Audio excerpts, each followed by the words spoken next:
Bismillahirrahmanirrahim. Assalamualaikum warahmatullahi wabarakatuh. Anak-anakku kelas 5, bagaimana kabarnya hari ini? Sehat? Alhamdulillah. Anak-anak, Pak Fatul akan mengajar materi tarikh atau sejarah Islam, yaitu di tarikh kelas 5 ini di bab 1, yaitu tentang penyiaran Islam keluar kota Madinah. Sebelumnya tolong kalian siapkan buku paket kalian. Kalian buka di halaman 5 tentang hijrahnya Rasulullah ke kota Madinah. Anak-anak, Pak Fatul akan menerangkan apa arti hijrah dan kemana Rasulullah hijrah, apa sebab Rasulullah harus hijrah. Hijrah mempunyai arti pindah dari satu tempat ke tempat yang lain. Nah, arti dari hijrah yang sesungguhnya adalah pindahnya Rasulullah bersama umat Islam Makkah ke kota Madinah. Itulah hijrah. Kenapa Rasulullah dan umat Islam Makkah harus hijrah atau pindah ke kota Madinah? Karena 13 tahun Rasulullah dakwah di Makkah mendapat tekanan, mendapat tantangan dan siksaan dari orang-orang kafir Quraisy Makkah. Dan kemana Rasulullah dan umat Islam hijrah? Yaitu ke kota Yasrib atau kota Madinah. Ternyata Rasulullah mengutus sahabat Mus'ab untuk pergi atau untuk dakwah di kota Yasrib tersebut sambil melihat situasi dan kondisi kota Yasrib. Akhirnya kemudian sahabat Mus'ab bin Umair ini kembali ke kota Makkah dan melaporkan hasil dari dakwahnya di kota Yasrib. Mus'ab berkata, "Ya Rasulullah, di kota Madinah penduduknya sangat ramah. Di kota Madinah penduduknya sangat baik."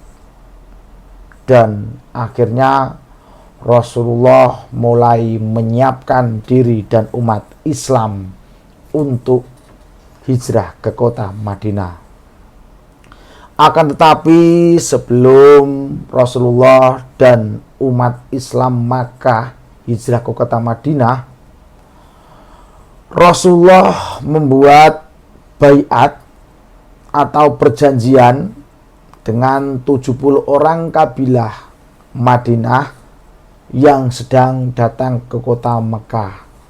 Tentunya pertemuan mereka dengan sembunyi-sembunyi tanpa diketahui oleh orang kafir Quraisy.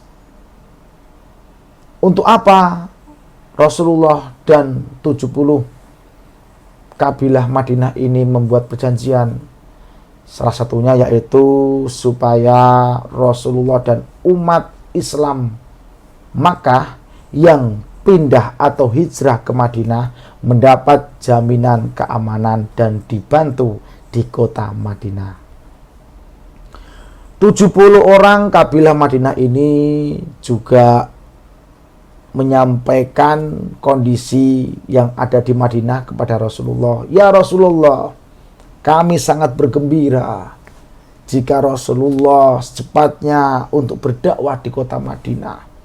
Karena kebetulan di kota Madinah saat ini terpecah menjadi dua golongan, yaitu golongan Aus dan golongan Khazraj. Nah, alasan kenapa Rasulullah Muhammad harus hijrah ke Madinah, kenapa memerintahkan umat Islam harus hijrah ke Madinah saat itu, kenapa enggak hijrah ke Afrika, kenapa enggak hijrah ke Asia dan ke tempat yang lain?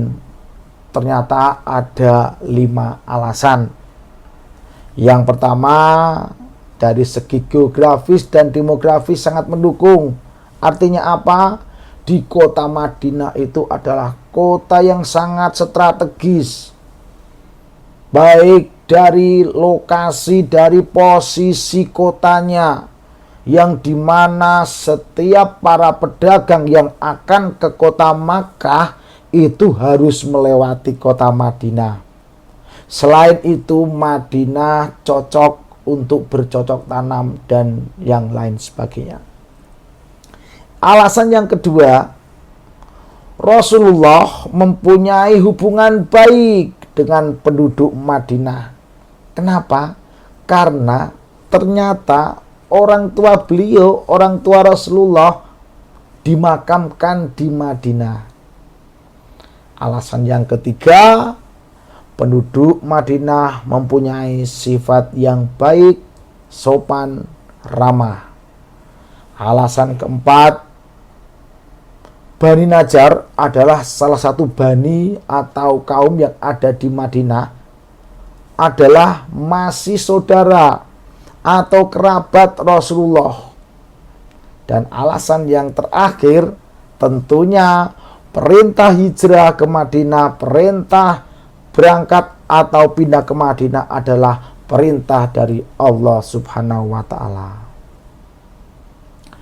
Anak-anakku yang dirahmati oleh Allah, Pak Fatul akan menyampaikan siapa sih sahabat-sahabat, siapa saja yang berjasa atau yang membantu ketika Rasulullah dan umat Islam hijrah ke kota Madinah. Yang pertama adalah sahabat Abu Bakar. Kalian tentunya tidak asing lagi kan dengan sahabat Abu Bakar ini. Beliaulah yang selalu menemani Rasulullah ketika perjalanan hijrah. Beliau selalu mengawal. Yang kedua adalah sahabat Ali bin Abi Thalib. Ali bin Abi Thalib ini yaitu ketika rumah Rasulullah dikepung, karena saat itu orang kafir Quraisy mendengar bahwasanya sedikit demi sedikit ternyata secara diam-diam tanpa diketahui oleh orang kafir Quraisy banyak umat Islam yang sudah pindah ke kota Madinah. Tapi yang terakhir pindah adalah, yang terakhir hijrah adalah Rasulullah dan Abu Bakar. Maka saat itu ketika Rasulullah berangkat atau hijrah ke kota Madinah, rumah Rasulullah dikepung oleh orang kafir Quraisy. Nah, Ali bin Abi Thalib inilah sebagai pengalih perhatian, yaitu oleh orang kafir Quraisy, supaya Rasulullah selamat dari kepungan orang kafir Quraisy. Bagaimana ceritanya? Nanti di bab berikutnya Pak Fatul akan ceritakan tentang ini. Kemudian sahabat yang lain yaitu Abdullah bin Uraikid. Dia berjasa dalam penunjuk jalan rombongan ketika hijrah ke Madinah. Kemudian ada Abdullah bin Abu Bakar, yaitu putra Abu Bakar, yang dimana Abdullah bin Abu Bakar ini ditunjuk oleh Rasulullah yaitu sebagai pengintai, sniper dari pergerakan atau gerakan kafir Quraisy. Kemudian ada Amir bin Fuhairah. Ini bertugas menghapus jejak perjalanan Rasulullah ketika hijrah ke kota Madinah. Yang terakhir, seorang perempuan yang bernama Asma binti Abu Bakar. Ini adalah bertugas mengirim makanan saat Rasulullah bersembunyi di tengah-tengah perjalanan menuju ke kota Madinah. Anak-anakku, saya kira itu besok bab berikutnya akan Pak Fatul lanjutkan, yaitu di bab musyawarah kaum Quraisy di Darun Nadwah. Nah, anak-anakku yang dirahmati oleh Allah, sampai di sini dulu materi tarikh di bab awal ini. Jangan lupa kalian harus sering membaca buku paket atau buku tarikh kalian. Ya, selamat belajar, sehat selalu. Salam untuk ayah dan bunda kalian. Assalamualaikum warahmatullahi wabarakatuh.